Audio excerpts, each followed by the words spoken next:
I hope your front door is locked and your phone is switched off. It's match time, and nothing can come in the way of a head coach and his Blood Bowl. Hi everyone, welcome back. Over here on Discord, I've got Waynefarer with me. Hey there. At least I should. Hi.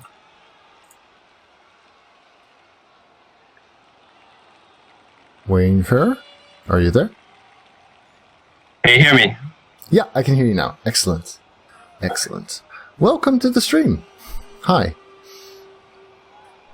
So, Waynefarer asked me to have a look at one of his replays. As a matter of fact, he's hired me to have a look at one of his replays. So we're going to be going over this game. It's his Lizardmen against a Chaos team. I've already loaded up the replay, so I'm just looking at the setup phase right now. It's helpful if you also have a look at the replay itself, so that you can see what I'm seeing and know what I'm talking about. Yeah. All right. While you get that set up, I'll have a look at the matchup itself. I see you've got more. Oh, I can hear myself though.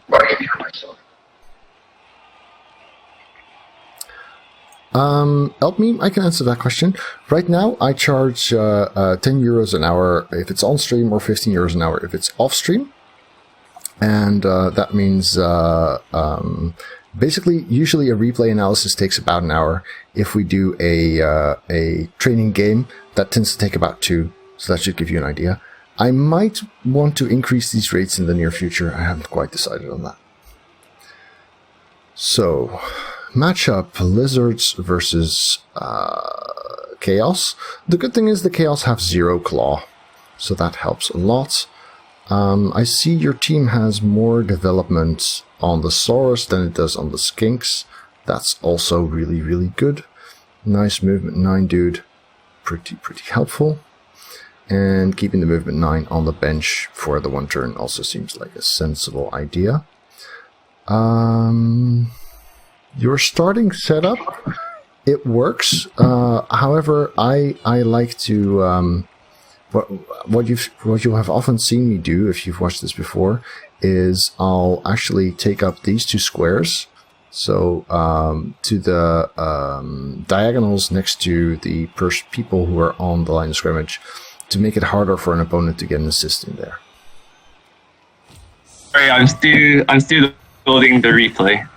Okay, no worries. 1 minute. Thank you. Okay. But this setup works fine as well. You do have your tacklers in a nice spot. Then again, he doesn't have any dodge, so you're suffering a bit in this matchup for the choice to get 2 tacklers. If I'm looking at your team development, I like having a single tackle. I wouldn't have gone for 2. I really prefer having lots of guard early on, or even a frenzy next to the tackler. Putting the rookies on the line makes a lot of sense, of course. Using the armor 9s does as well, so there's no real big surprises in the beginning. I'm just playing his turn 1 now. I see that he's also got a wizard, so you're playing against lower team value.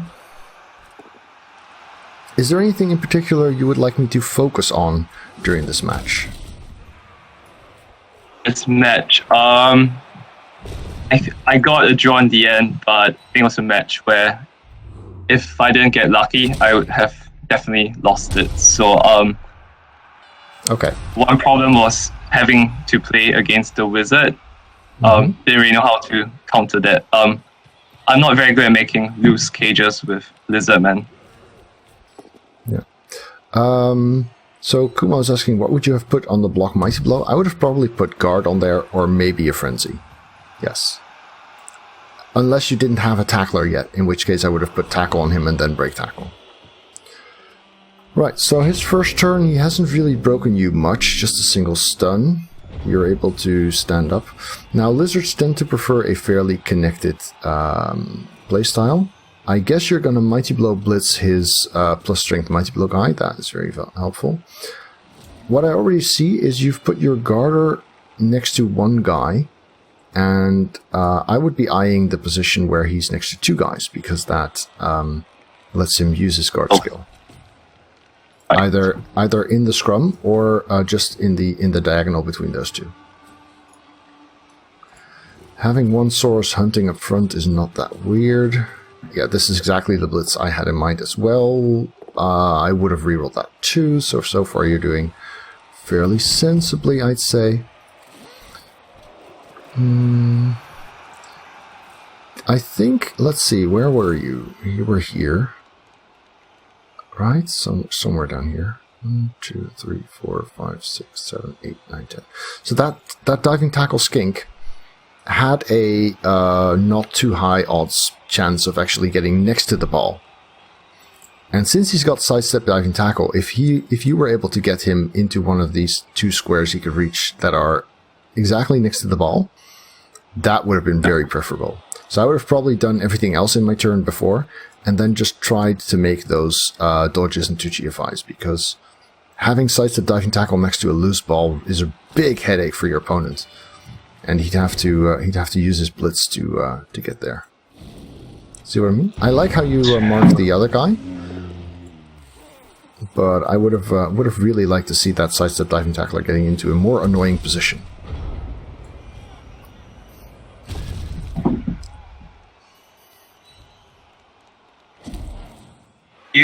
Which turn are you on? I'm now watching his turn 2.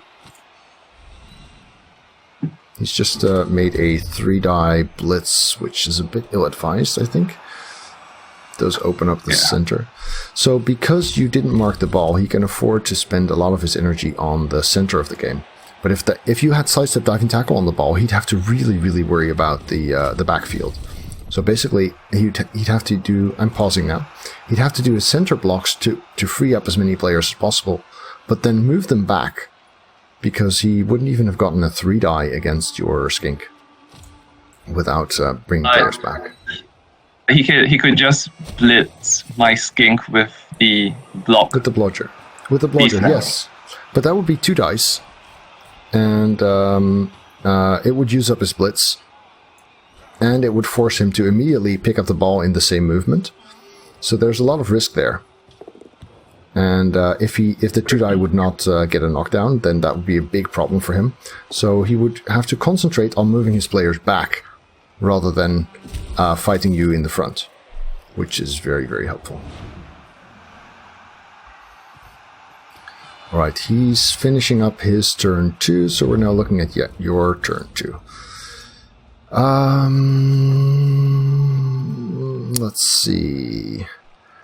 Yeah, if you want to blitz with your Mighty Blow, you're stuck blitzing a warrior, which is less chance of success. I don't think you've got a great position to really get stuck into the cage, so you're going to move back and focus on the guys that are at the front of the line. I don't think it's worth getting into the cage here. So I might have considered using the Mighty Blow to blitz with, but blitzing with any of the others. To blitz his Tree Strength Mighty Blow Beastman. No, your Mighty Blow was stuck, so he'd be blitzing the warrior in front of him. Okay, that's a 1-die, isn't it? Your blitz. Did you forget about the plus strength, or did you just decide to 1-die? I decided to 1-die because I had block. Okay, fair enough. Ooh, nasty stun there. So you're not doing poorly just now, but you can see that he gets a lot of mobility out of the 2-die that you gave him there. He could have also chosen to 3-die your skink. No, because you had guard.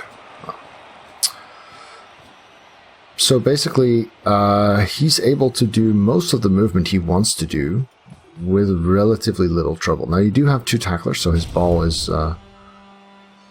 not exactly safe. But I would have liked to see you focus a bit more on the guys. Basically, what's happening here, I'm pausing for a moment.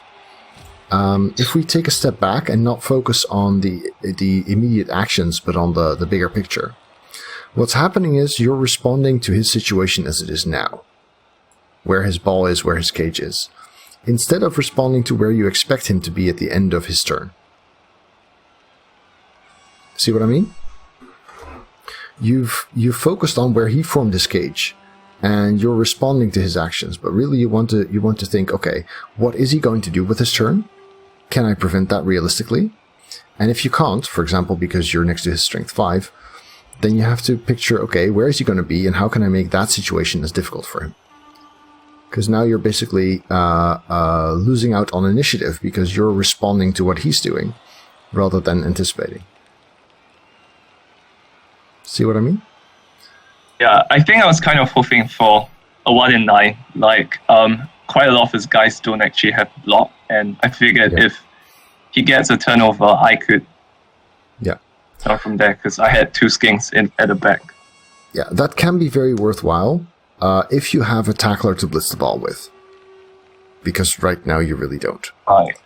And it can mostly be worthwhile if he's already in a tricky situation where he's kind of struggling to get past. Right now he had a lot of freedom to act, and so it didn't do as much for you as it might otherwise have done. Right. Of course, getting POWs also kind of sucks. I wouldn't deliberately use skinks to mark unless you really, really need the player marked. I get why it can be useful sometimes, but POWs happen, and if you run out of skinks, your ability to react to what he's doing, or even anticipate, becomes very, very limited because of the agility 1.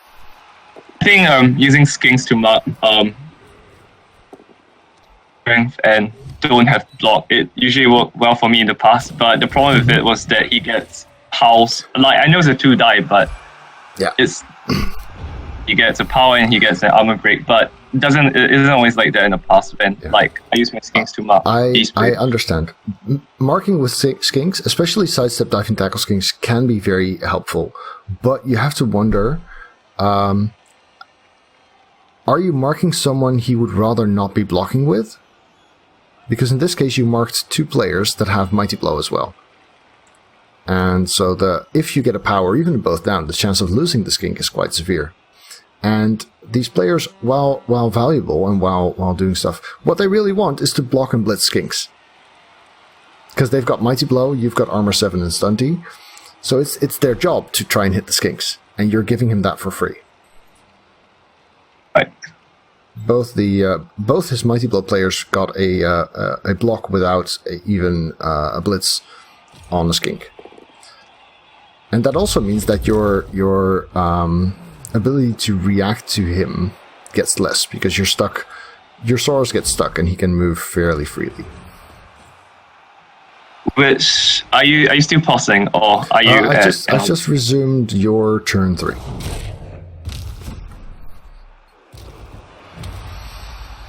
So yeah, you have a problem with that Saurus around the back. That's not a bad spot for him. Is the Crocs going to blitz himself free? Because I don't. Oh. I've had very bad luck with blitzing. Oh no, yeah, I thought I just marked the ball with the blitzing Saurus. Yeah, you did. And sidestep diving tackle skink is definitely in a good spot there. That makes a lot of sense. That's nice, not removed. I would have probably gone straight back. Just because he'd be a bit more in the way after this block. Going straight back with which player? With the sidestepper who got pushed. It would have left him slightly less further up. I thought if I went to the side with the diving tackle skink, I could force him towards the center where my Crocs. Mm-hmm. Yeah, but if you see the movement he was able to make despite that, he doesn't actually have to go to the center that much. I have 6 movements, so they're not that slow actually. Mm-hmm. So you're now in a really bad situation because, and this is largely a positioning thing. Your Saurus are suffering a lot from their low agility because you're really not in a place where you can free any of them up. Ideally, you want to stick them closer together. You've done lots of moving around, running around, and that leaves them isolated. And when they're isolated, they're not able to use their blocks to free up the others, which means you suffer more from not having break tackle. If you position in such a way that your Saurus can free each other up, like the Crocs does that Saurus now, then your the Saurus frees up the Crocs.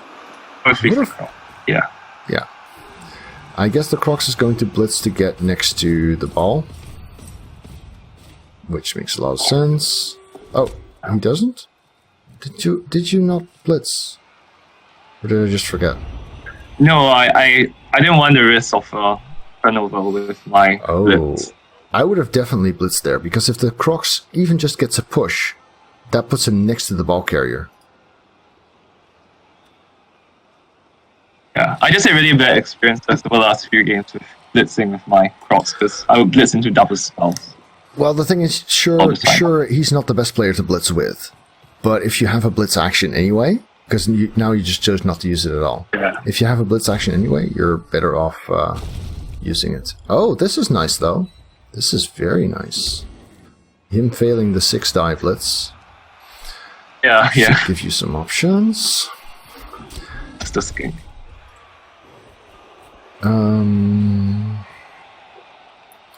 He's doing a pretty good job in his positioning, though. Yeah, that was fair enough. Oh, that is a nasty removal. You really needed that skink there. See, now you're suffering kind of from the same problem. You're out of skinks because they've been marking a bit much, in my opinion, and your Saurus are all over the place, because when your Saurus are everywhere, you really want you really need break tackle, and when your Saurus are really close together, you can afford to play without it.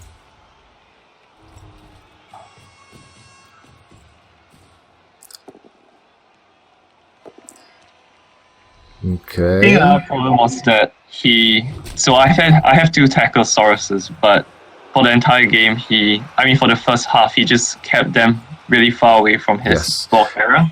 Which is why I like to give 1 tackle at 16 and then break tackle at 31. Because the tackle guy is the one you want to be able to blitz with flexibly. Yeah. This position isn't awful.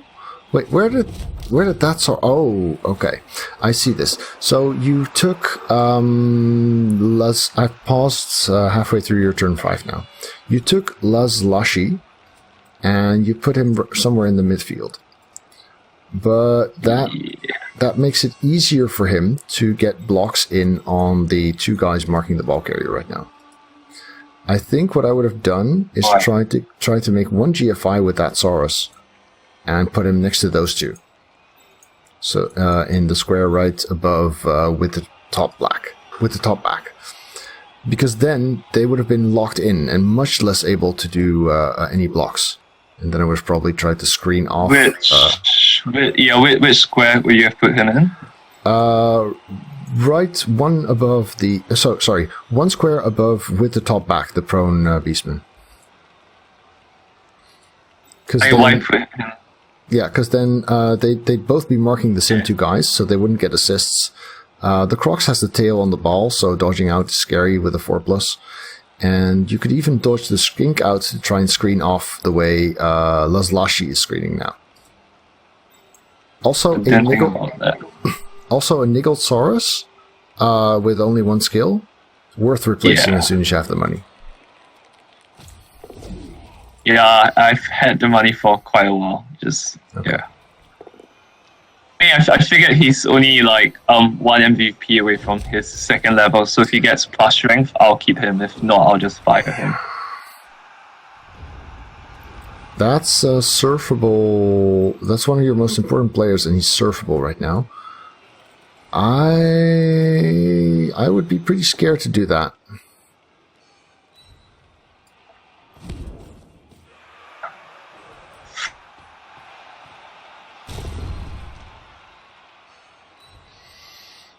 Okay, blitzing the Crocs. So yeah, he's maintaining his position, which is fairly strong.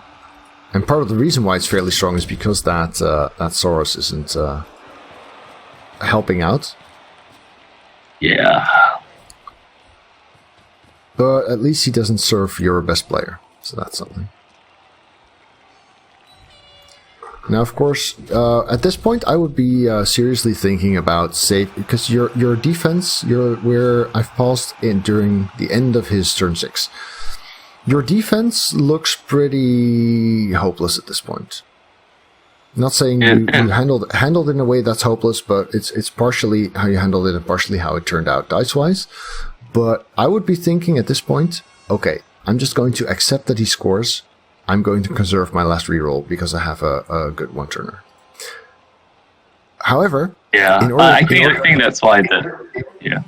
You see that you've already lost 3 skinks. You only have 2 left. So the one turn gets pretty difficult because of that.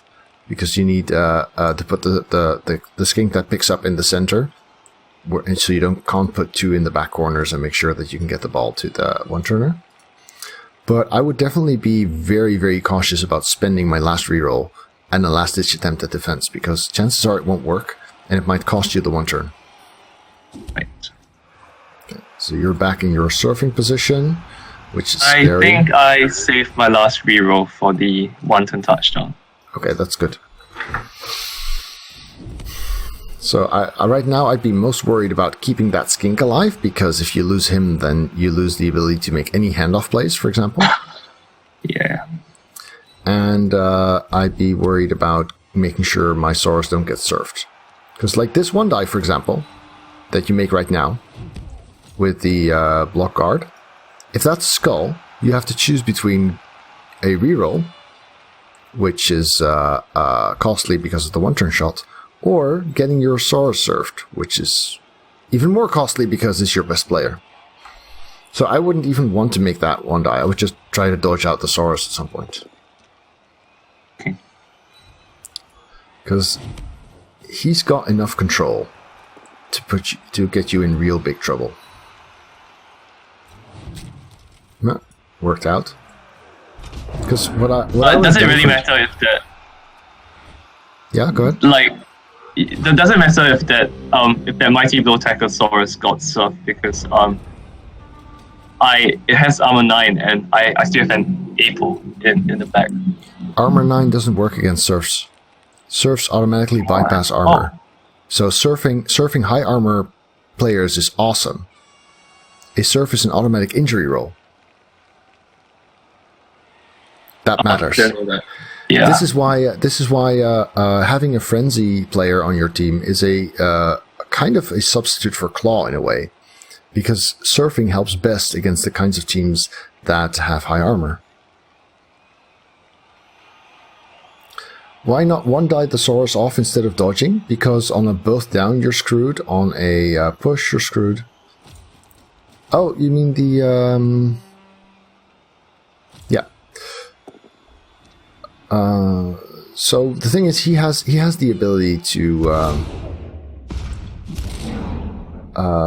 get himself free and to get going there. He didn't even need to use his blitz for that, which means he could have used his blitz he could have done his entire turn safely with just blocking, and then try to blitz to get the surf in. And having your most valuable player surfed, even if you have the Apo. I mean, yes, you have the Apo, but losing it isn't great, and a surf can easily be an M&G as well. And having to do without your Mighty Blow Tackler would really, really suck. But I guess the biggest advice is to try and make sure that you don't use your Saurus, especially the non-break tackle ones, to loop around. Because you were hunting with your Saurus for where the ball was, and it would have been better to anticipate where the ball was going to be. Because then you can form a wall, you can form strength, instead of having to run after him, which, as you can see, doesn't really work. So, like, keep the sources together. Yeah, keep the Saurus together and try and prevent him from getting past. Because what you did now, you put so much of your effort into that backfield cage, which didn't work.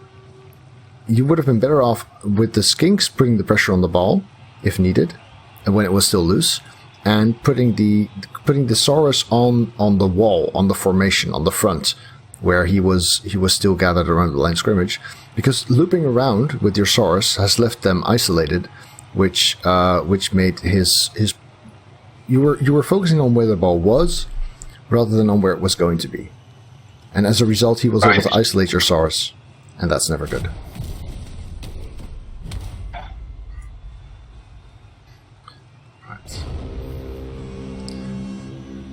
So I think we kind of know how this ends. You do have some ability to get some guys on the ball again.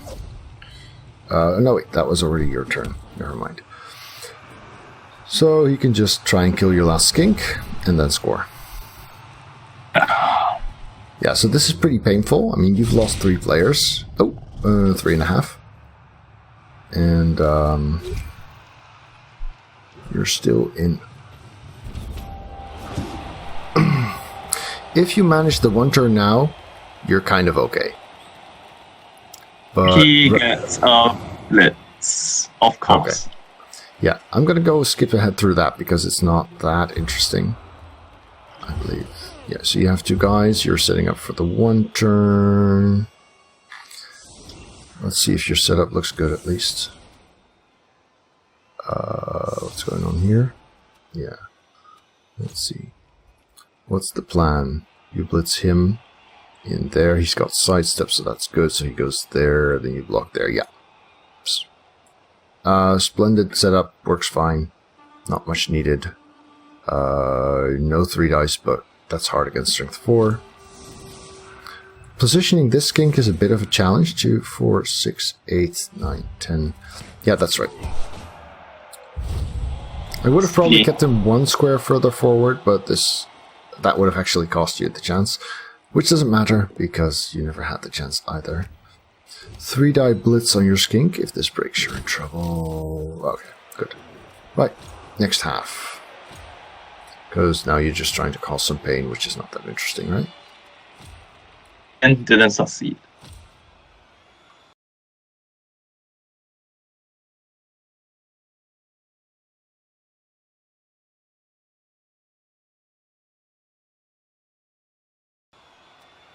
Okay, so what are we looking at? You've got... he gets another blitz. Wow. Okay, yeah, well, I mean, sometimes things are just bad.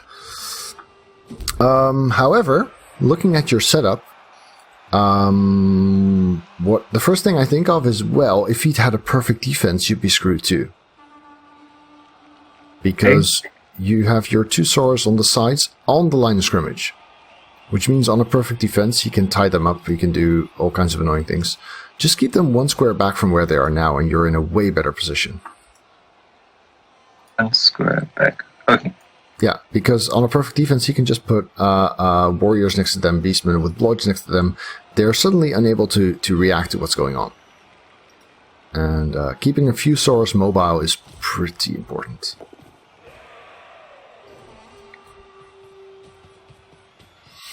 Of course, suffering a blitz and a shallow kick, and so the rest of your formation, I mean, yes, you're lacking some skinks. Do you need 4 guys on the line of scrimmage? Not really, you have a guard. I would have probably not placed the Saurus this far back, the Hua of Gold. And yeah, so I would have probably had 2 Saurus on one flank, 2 Saurus on the other flank. Skinks not that far back, but still a bit back. I mean, if there's a really deep kick, the ball's not in trouble. Yeah. So you want your skinks to be able to reach the shallow stuff, because you don't need to score quickly. So then you'd have 3 on the line of scrimmage to do the blocking, 2 on the flanks, 2 on both flanks. 2. Yeah, and then the skinks a bit more further, and that would have made the blitz probably slightly less scary as well.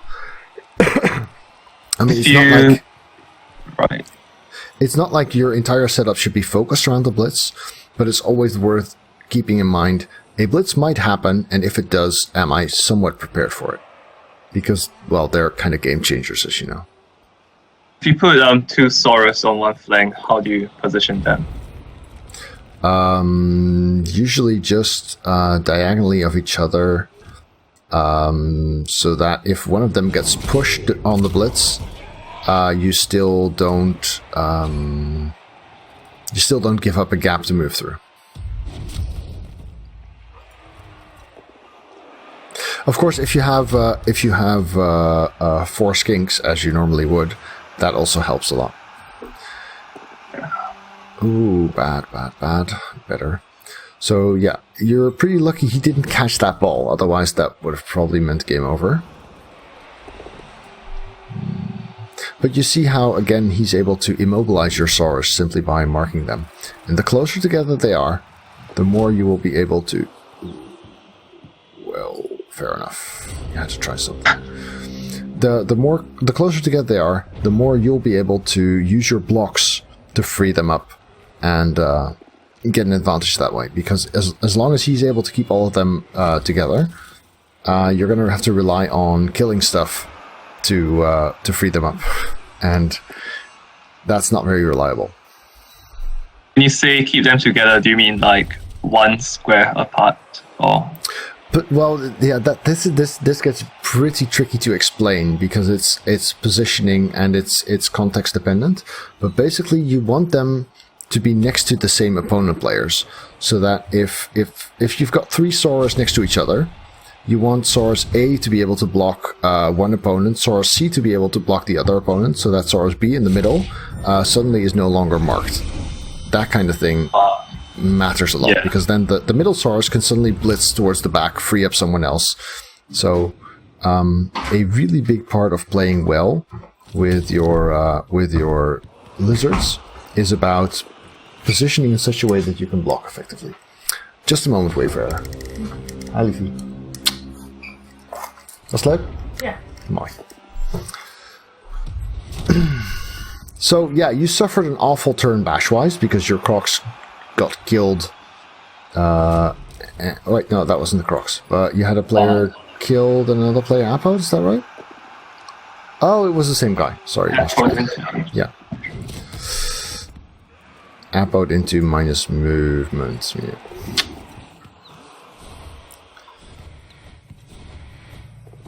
So you managed to escape with the ball for now and get in there. Can you get safe there? Not really, but then again, he doesn't have tackle. He has little blocks, so that helps a little.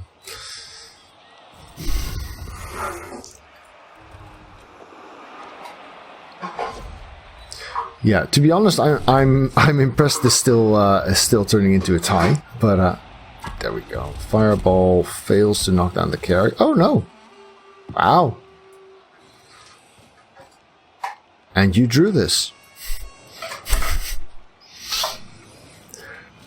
If I were him, I would have blitzed with the block guy in the back, but this works apparently.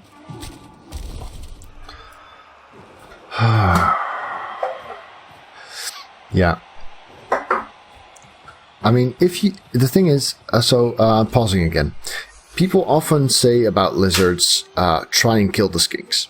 Because once you're out of skinks, you lose a lot of ability to play.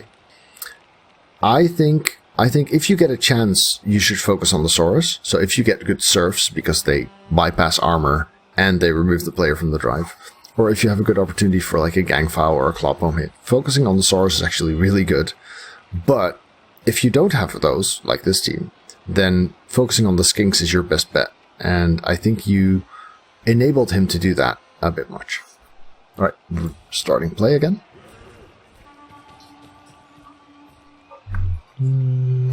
He's playing his turn 10 now. And he stole the ball, got into a spot where you can't really reach him. Did he need that GFI? I don't think he needed that GFI at all. I don't think he did. Yeah. Yeah. Well, no, he did.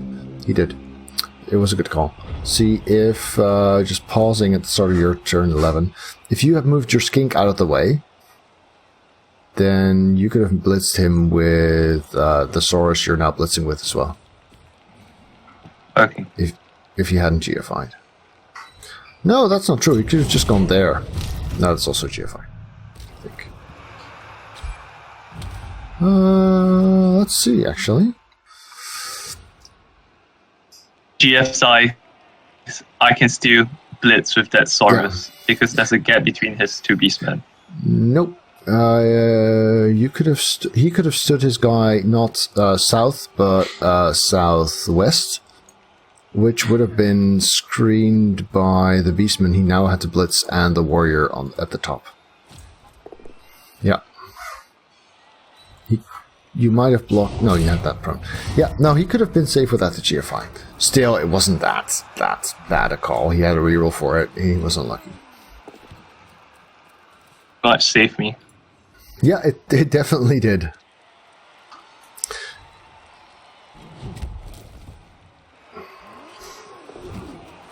That dodge makes a lot of sense. This side is still exposed to a 4+, I suppose, or even 2, 3, 4, 5, 6. Mighty Blow Blitz there.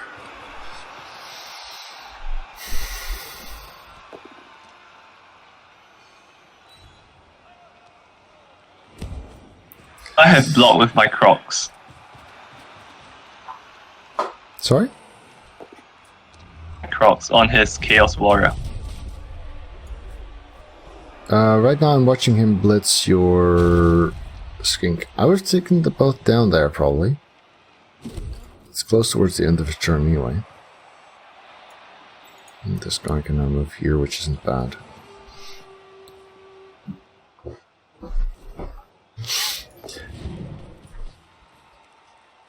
Yeah, so now you're reaching a point where some of your Saurus are actually able to act, which you haven't had for a long time, so that must be nice. I would be focused mostly on getting... I would just accept that the skinks will have to dodge, because you really want your forward position strengthened. So, again, this is about focusing on where you're going rather than where you are right now. You're choosing not to... You can still get relatively safe here. Not that far forward, but suddenly all the Chaos dudes start dropping, and that helps. Then again, you're using Mighty Blow against Armor 8, so it's not like it's super lucky that you get it. You can get safe here, I guess. Oh. Oh? That's risky. Now what you don't have sidestep. If you 1 in 9 that skink dodge, I'm watching you make the sideline cage now. If you had 1 in 9 that skink dodge, he would have had a super easy surf on your skink. See that? Oh, I didn't know where else to put the skink. Besides making a sideline. I think if you had put him 1 square southwest of your tackler, and then moved your rookie 3 squares back, skink would be pretty safe. You'd have a loose screen around him, and then you'd still be able to dodge out the other skink. See what I mean? So your ball carrier skink goes directly diagonally inside behind your Mighty Blow tackle, and the Saurus who's now up front goes 3 squares back and screens off the flank. Yeah, that's because a pretty safe. Yeah. I mean, he'd have a 5+ dodge into that, which is what elves get into an X gauge. Nah, that's not too bad. You could make it harder if you bring the skink in afterwards. Right now, if you don't bring the skink in, he's got a free 2-die surf, which you really, really don't want to risk giving up. Of course, you get the 8 out of 9, which is good, so now he's gonna have to run after you. I would have also tried to dodge the Saurus out on the right flank, just to keep that warrior busy. If you make the 5 or 6+, then you get to keep the warrior busy. And if you don't... I didn't have any. So, like, I was worried I would get injured on my blocked Saurus. Yeah, well, I mean, this is where Armor 9 actually helps them, as opposed to the part where you might get surfed.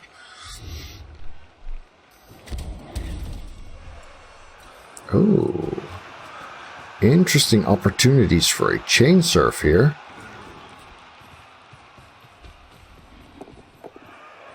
Oh, that's scary though.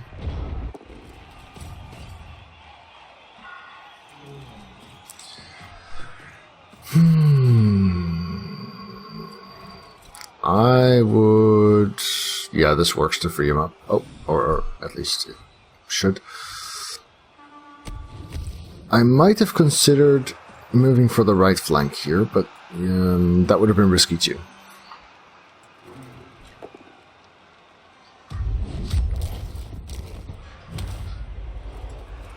It's an awkward position you're in, though. You're going to have to dodge back, pretty much. Which means, again, risking with the ball. Oh! Oh, at least the bounce is nice.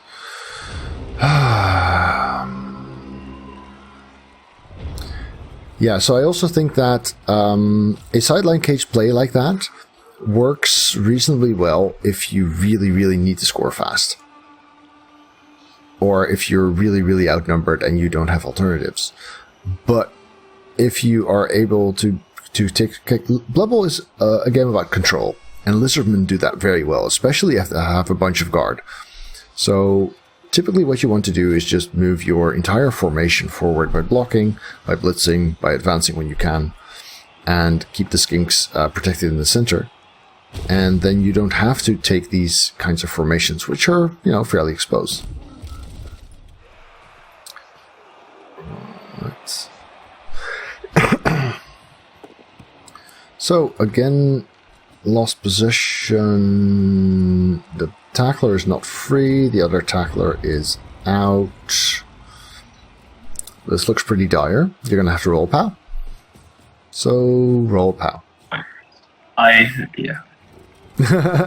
Sounds like the thing, right? There you go. Told you. And remove the only blodger. That's super helpful.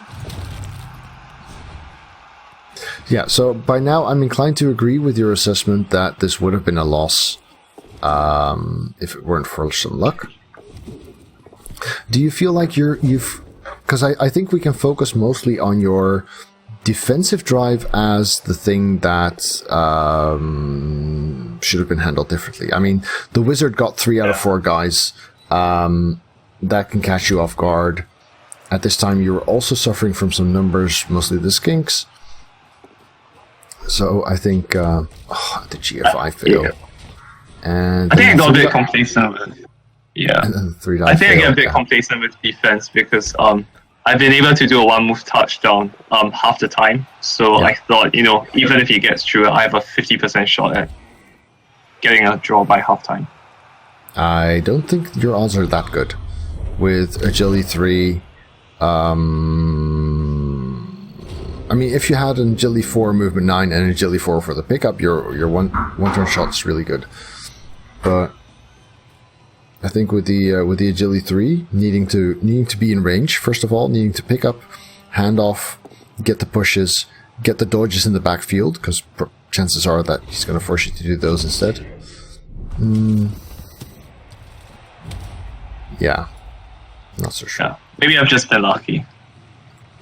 Yeah, I wouldn't put your odds at 50-50 for those.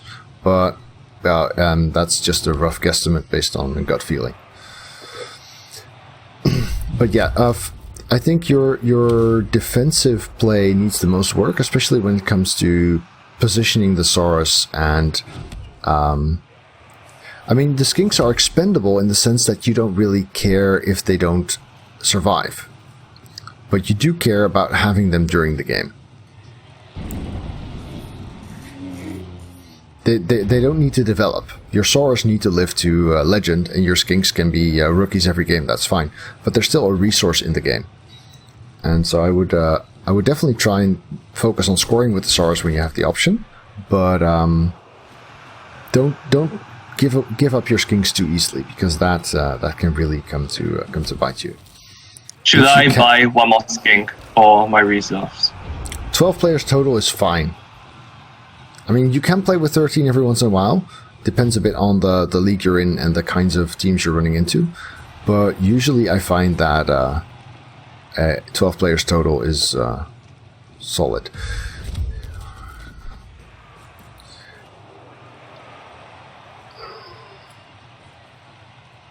biggest problem for defense for me with Lizardmen is I'm actually used to playing elves, so I'm used to the defensive formation where you put rows of 2 guys, but you don't really do that with Lizardmen. So I'm not sure. Yeah. I'd just like to interrupt you because I saw you make a 2-die with no block in order to get a surf.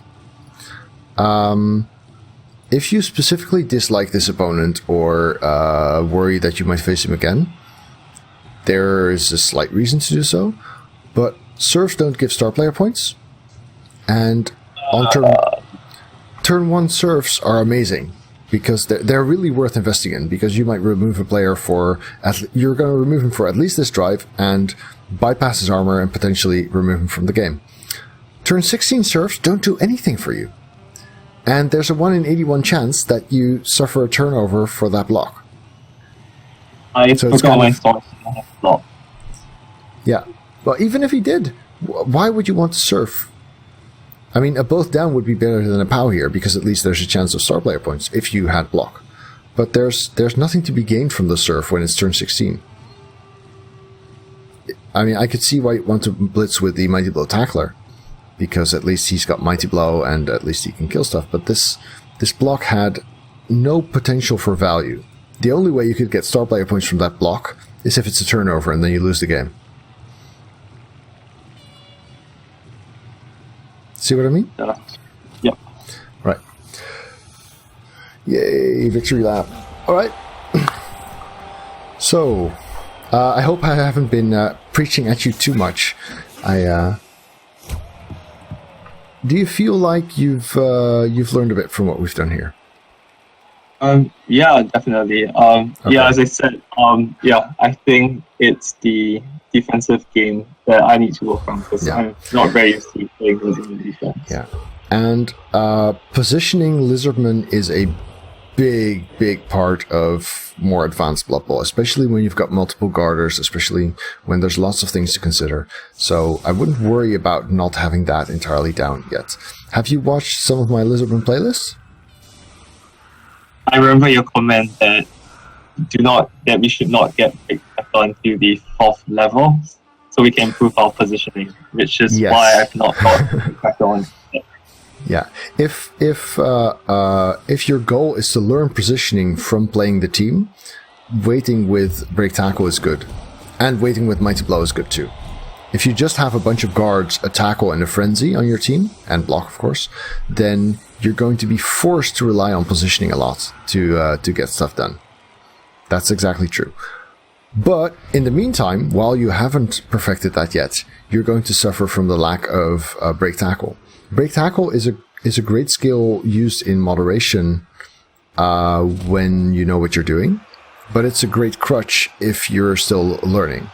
So if you want to improve your lizard's performance quickly, Break Tackle is a good idea. If you want to improve your learning quickly, it's a bad idea. That makes sense? Right, that makes sense. Cool. Who do I give Break Tackle to? Do I give it to the a tackler? Whichever tackler skills first, because being able to blitz the blodge guy who's holding the ball with your tackler is just crucial. If you see that shit's going wrong and you need to move your tackler to a better position to blitz next turn, being able to dodge him out instead of wasting your blitz action is crucial. So I tend to give one guy block, tackle, break tackle as his first 3 skills, and then after that Mighty Blow. Yeah. And do I set my 5 movement Saurus or? No, I'd say he's line of scrimmage duty. Just, block, guard, Mighty Blow, line of scrimmage, works on defense, works on offense. Movement isn't super crucial. I'd deprioritize break tackle for him because he's less mobile. But what does he have now? The minus movement guy? I think just block. Just block. I'd probably replace him if I had the money. But I prioritize replacing the nickel. This is the kind of player I'd replace if I had more than 150k in the bank and the rest of the team is healthy. Niggler over a 5 movement Saurus. Yeah. Oh, absolutely. Niggles are awful. Yeah. I mean, yes, you've got armor 9, but when they do break armor, the chance of getting him removed grows. And Lizardmen rely on that huge wall of strength, that mass armor 9, strength 4. Taking out one brick from that wall means that your weak spots, the skinks, get exposed. So things get a lot worse as soon as that happens. Alright YouTube, thanks for watching. If you enjoyed this, remember to leave it a thumbs up at the bottom. And of course, if you'd like to see more videos, do check out the channel and hit subscribe on your top right.